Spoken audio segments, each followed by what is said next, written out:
What I'm going to do in this video is show you how you can set up a custom site search that allows you to hack Chrome so that you can have a shortcut to a particular search for a site. So for example, you can see here in my browser, what I'm going to do is I'm going to click in the omnibar there, and you'll see that I'm going to use my shortcut, which is NIV, and you'll see that when I type NIV, it's actually searching Bible Gateway instead of searching Google. And so what I can do here is just simply type a place that I want to search, John 3:16, and when I press enter, that's going to go to Bible Gateway and it's going to give me the search results for John 3:16. Now I've set one up here as well so that I can search Google Drive. So when I use my shortcut drive, the word drive, and then if I search for test, you'll see that that's going to do a Google search on my Google Drive for the word test, and so it's then able to return the pages that come from that result. So this is a way that you can quickly search sites, and it means that instead of having to go to the site and then find the search and then perform the search, you can just have a little shortcut word that you use in the omnibar, in the address bar up the top there, and that automatically does a site search for that site. So in order to set this up, what you need to do is go to the settings in Chrome. So we're going to go over here to the little three dots, click on that, and then come across to settings.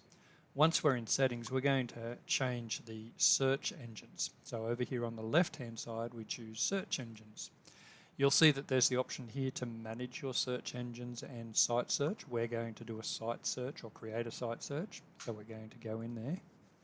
And then as we scroll down, you'll see that the first section here is on search engines, and so there's the default search engines that I use in my browser.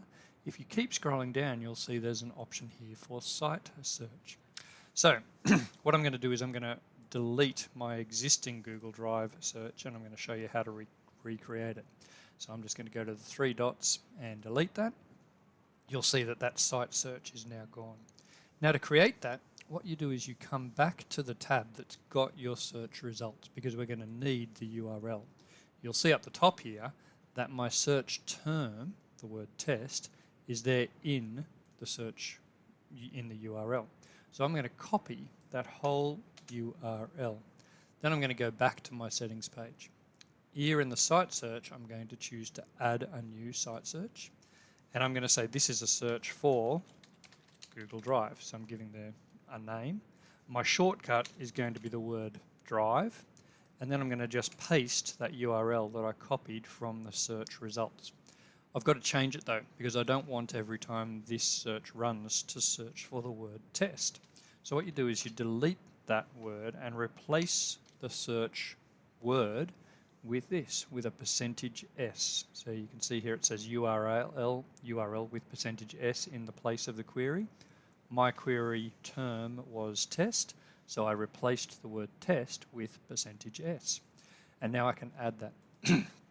Once I've done that, you'll see I've now got my site search set up. And so if I come back to my address bar and I search Drive, instead of just searching Drive and going to Google Drive, I'm going to search for a word. Let's search for multimedia.